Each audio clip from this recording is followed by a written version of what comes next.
పెళ్ళైన తర్వాత కాపురం మొదలవుతుంది. కాపురం చేసిన కొద్ది రోజులకు మొహమెత్తిపోయి బోర్ కొడుతుంది. భార్యను భర్త, భర్తను భార్య ఏదో ఒక మాట అనాలనిపిస్తుంది. గిల్లి కజ్జాలు పెద్దవవుతూ ఉంటాయి. ఒక్కోసారి తిట్ల పురాణానికి తెరలేస్తోంది. తర్వాత ఏం జరుగుతోందంటే కొందరు సర్దుకుపోతారు, మరికొందరు విడాకులు తీసుకుంటారు. రాజకీయం కూడా కొన్ని సందర్భాల్లో కుటుంబం లాంటిదే. పైగా కూటమి రాజకీయాలైతే కాంట్రాక్ట్ మ్యారేజ్ కంటే ఘోరంగా ఉంటుంది. ఎప్పుడు ఎవరికి కోపం వచ్చినా మాటల తూటాలు, దాడులకు ప్రతిదాడులు తప్పకపోవచ్చు. టీడీపీ జనసేన మధ్య ఇప్పుడు అదే జరుగుతోంది. ఆంధ్రప్రదేశ్ కూటమి సర్కారులో కుమ్ములాటలు మొదలయ్యి చాలా రోజులైంది. పవన్ కళ్యాణ్ పుణ్యమాని కూటమి గెలిచిందని జనసేన భావించిన రోజు నుంచే క్షేత్రస్థాయిలో సైతం దూరం పెరిగింది.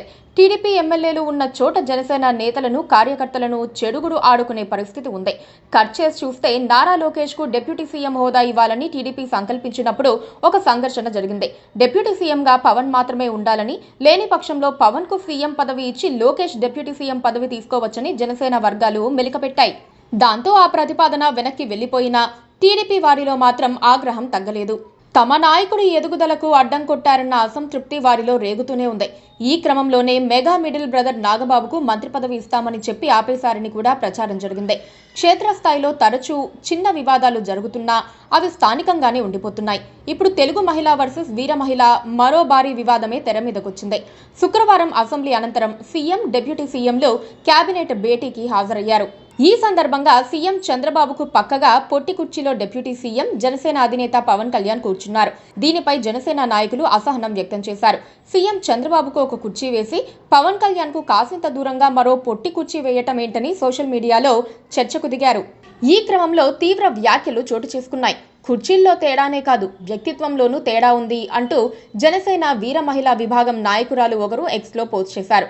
విత్ బెయిల్, వితౌట్ బెయిల్ అంటూ సీఎం, డిప్యూటీ సీఎం కూర్చున్న కుర్చీల ఫోటోలతో పాటు ఎక్స్లో పోస్ట్ చేశారు. ఇది మరింత రచ్చకు దారితీసింది. జనసేన పోస్టుకు తెలుగు మహిళా విభాగం స్పందించింది. ఉండవల్లి అనుష గట్టిగా సమాధానం చెప్పడమే కాదు, వివాదాస్పద వ్యాఖ్యలు కూడా చేశారు.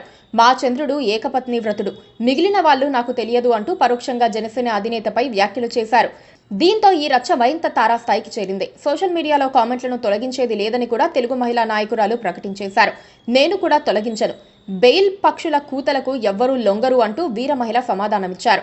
ఇంత జరుగుతున్నా రెండు పార్టీల నాయకులు మాత్రం మౌనంగా ఉన్నారు. తప్పు తెలుసుకున్న ఉండవల్లి అనుష ఇప్పుడు పవన్ కళ్యాణ్ కు సారీ చెప్పినా జరగాల్సిన డ్యామేజ్ జరిగిపోయింది.